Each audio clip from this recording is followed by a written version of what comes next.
Este é um relato real de uma mãe que me procurou dizendo que não tinha nenhuma doença a ser tratada e que ela buscava suporte para compreender a condição do filho, à época com 22 anos, que gostaria de ser uma mãe parceira e colaborativa para ajudá-lo nas suas escolhas e também para enfrentar uma sociedade preconceituosa. Neste momento, eu já me enchi de orgulho desta mãe que era jovem, com os seus 38, 40 anos. Você vai se surpreender com o final dessa história.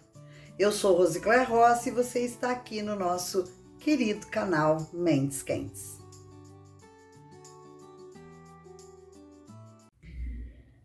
Bem, pessoal, este é um fato verídico que aconteceu comigo recentemente e o propósito de eu compartilhar com vocês, além de trazer mais uma das pérolas da raça humana, é refletirmos como estamos confundindo bandeiras legítimas e causas sensíveis com o fino propósito de causar. Mas voltando à mãe que estava na minha frente, aflita e na busca de respostas, eu rapidamente disse que ela poderia ficar à vontade, que a psiquiatria, a psicologia nos dias de hoje vem se dedicando não apenas às patologias, mas também a estilo de vida, gestão de emoções, de uma forma mais proativa. E que ela poderia me contar tudo que o filho havia compartilhado para juntas prepararmos uma família acolhedora e empática. Então ela, mais aliviada, me contou que o filho a chamou certo dia, dizendo que queria muito compartilhar como ele se sentia e, sobretudo, como ele se via enquanto ser vivo no planeta. E que era fundamental o apoio da mãe, embora num primeiro momento pudesse soar estranho, ele estava convicto da sua condição e de como ele nasceu e que esta descoberta o teria libertado seus instintos e ele estava feliz. Mas esta felicidade só seria completa se a mãe também o aceitasse como ele é, e que a forma como ele é se chama Therion. E então ele explicou à mãe que o termo Therion refere-se a pessoas que se identificam de forma espiritual ou psicológica com animais não humanos. Essa identidade pode se manifestar de diversas maneiras, desde a crença em uma conexão profunda com um animal específico, até a experiência de se sentir como um animal em um nível mais fundamental. O jovem relatou sentir que tem características, instintos e comportamentos de um animal específico, que no caso essa identificação seria com um lobo, e incluía sensações físicas, emocionais, comportamentais, que se alinhavam com o animal, no caso, um lobo. Para ele, ser Therion era uma jornada de autodescoberta, aceitação e celebração de diversas formas de ser e sentir. Eu ouvi atentamente e sabia que aquela mãe aguardava as minhas orientações de como ela deveria se portar com o filho. E então, com todo respeito, comecei a me posicionar. Expliquei a ela de que ser Therion é a identificação de um ser humano com um animal e que implica então na forma de expressar aspectos da sua personalidade, emoções e experiências. Essa conexão fornece um senso de pertencimento e autocompreensão, permitindo que a pessoa explore as suas emoções, os seus instintos de maneira significativa. De modo que, se o jovem se vê um lobo, nada mais se espera que ele se sinta pertencente ao Malcateia, que ele viva intensamente as experiências e os estilos de vida que os lobos imprimem.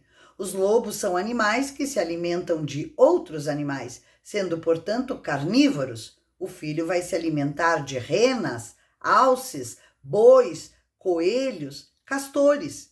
E a mãe não ficasse aflita, porque o filho, sendo um lobo, não sentiria falta da comidinha da mamãe, da pizza, do refrigerante, até porque os lobos ficam até 4 dias sem se alimentar e ainda mantêm energia para partir para uma caça. Os lobos não são facilmente adaptáveis à presença humana, Então, o filho daquela mãe certamente não iria viver num quarto perfumado, com uma cama macia, assistindo Netflix, e passaria a viver em florestas, desertos, montanhas, campos, e certamente a mãe ficaria preocupada com o frio, com noites perigosas no mato, com a chuva. Mas o jovem, se percebendo como um lobo, haveria de desejar como tal se comportar, viver e conviver com os outros lobos. O filho também não se portaria com a estética, já que os lobos de uma só vez são capazes de comerem 10 quilos das suas presas.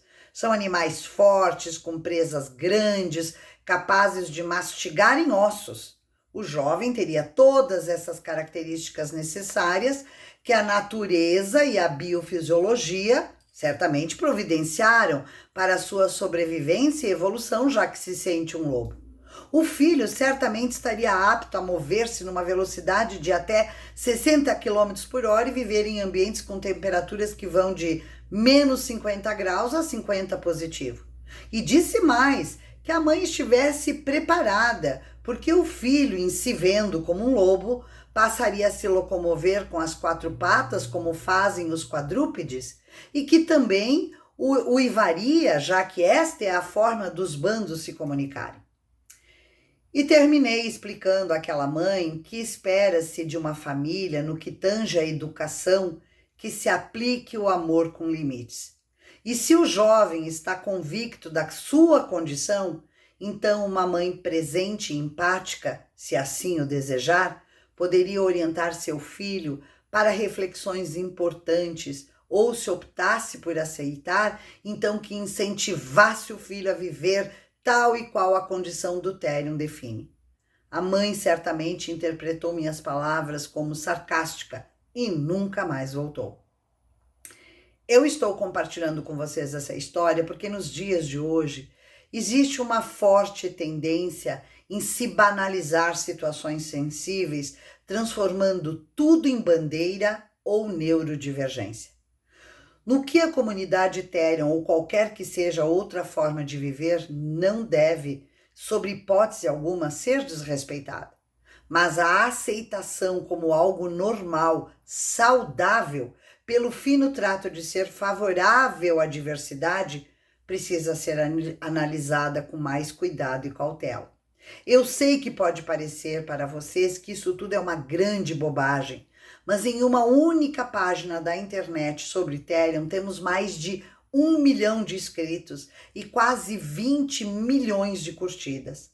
Há quem diga que é estratégia para viralizar, e eu acredito que em alguns casos seja assim. Outros entendem que é apenas uma brincadeira. Quero crer que possa transcender a zoação naqueles que já possuem alguma fragilidade e a área da saúde foca sobre os aspectos de transtorno mental. Como todos os movimentos que envolvem a complexidade da mente humana, deve ser analisado individualmente de acordo com a vida regressa, outras condutas da pessoa que se diz Therion. Seja modismo ou transtorno, o fato é que criamos um estereótipo típico de criar novidades, de causar, como forma de se contrapor à sociedade, de existirem novas bandeiras, mesmo que irreais, para ter com o que caçar treta, gerar desconfortos, desafiar famílias e amigos. E é aí que eu me preocupo. O filho se sente lobo, a bem da verdade, nem falei com ele para entender se modismo, brincadeira ou transtorno emocional. Mas aquela mãe tem medo de analisar friamente se é algo que ela deve apoiar incondicionalmente ou buscar respostas, suporte para um comportamento distorcido e que venha trazer muitos prejuízos ao filho. Quantas vezes você que me assiste tem concordado com algo que não lhe faz o menor sentido, mas para corresponder a alguém de mente aberta, você se faz empática? E o quanto apoiamos bandeiras que não esperam realidade alguma, pelo contrário, influenciam e contribuem para mais pessoas embarcarem numa tal onda e na sequência acumularem dor e sofrimento. O que leva pessoas a se exporem a tais condições na busca de likes, de chamar a atenção, de serem diferentes. Cabe avaliarmos com clareza, transparência e puro realismo que mundo estamos construindo. E não é apenas no meio ambiente, mas, sobretudo, no meio mental. Falo isso com muito pesar, porque enquanto algumas pessoas lutam desesperadamente por equilíbrio, sanidade, por paz, por coragem, por sair de vícios e compulsões, quero crer que existam pessoas brincando com fragilidades, com vulnerabilidades. Pessoal, espero que todos estejam bem, que tomem essa história apenas como uma reflexão do que é possível aceitar, apoiar, contribuir e daquilo que talvez a nossa maior contribuição seja encaminhar. Nos encontramos no próximo vídeo.